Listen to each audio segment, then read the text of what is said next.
You talked about Kanye West and the comments he made Yeah. about slavery being a choice. Um, how do you feel about it now? I still feel the same as I did then. People like Kanye worry me because they're loud and wrong and they got a big platform. Loud and wrong. And Great way to describe it. yeah, with Kanye in particular, he is trying to get on this bandwagon of, black people need to leave the Democratic Party and stop being taken advantage of. I understand that in and of itself. That in itself is an idea to consider. But because he lacks the scope and the breadth, and he himself admits he doesn't read, then it's sort of like you're not even contributing something constructive to the conversation. You're just contributing more noise. Like if you want to have a conversation about black people in the Democratic Party, we can have that, but I'm gonna need you to read something. Right. And more importantly than that, the people like him and Candace Owens who are banging this drum, they never give you an alternative. They never say, well, here's what we should do. Yeah. It's just like going from one party to another, and then they're talking about this the party of Lincoln. This ain't the party of Lincoln anymore. I don't know if they looked up and realized this. Right. See, and I find it, as a black voter, I find it insulting, this idea that black people are only voting Democrat because we're mindless. The reality is that most black people are leaning toward progressive parties is because progressive parties, with varying degrees of success, I will admit, it's not all perfect, are more inclusive. See, there's one party right now that's courting white supremacists and is positioning white supremacists. It's one party that has, a Mississippi senator talking about public hangings. Yeah. And Who got elected? who got elected, Yeah. right? There's one party doing that. And so to act like they're now on some kind of equal plane is a lie. Black people are actually conservative socially and on a lot of issues. What we don't like is racism. Right. So yes, if you have a party that openly courts, flaunts, wants to be associated with racism, you cannot be surprised that black people and people of color don't want to be associated with that. Well, I interviewed Bill Duke recently, and Bill Duke is around 75 years old, and like we were talking about before our interview, he had great grandparents who were actually slaves and parents who grew up in Jim Crow down south. And I asked him what he thought about Kanye's comments. And he said it was a combination of sadness and anger when he heard it.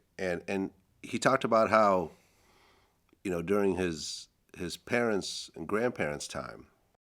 In those days, we're talking about segregation. They grew up in the South.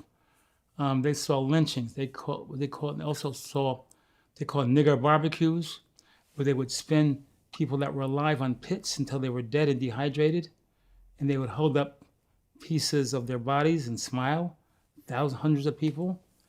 They have the pictures. They show the pictures in the book, and they say, just get over that. You don't get over that. You have to move on. You have to live your life. You have to grow. You have to accomplish. You cannot use excuses. But that is in spite of your history. Well, I think the more insulting part for a lot of people of color is you're told to get over it, but the other part of that is that there's no acknowledgement of what that legacy has done and Yeah. the damage, the true damage it's wrought.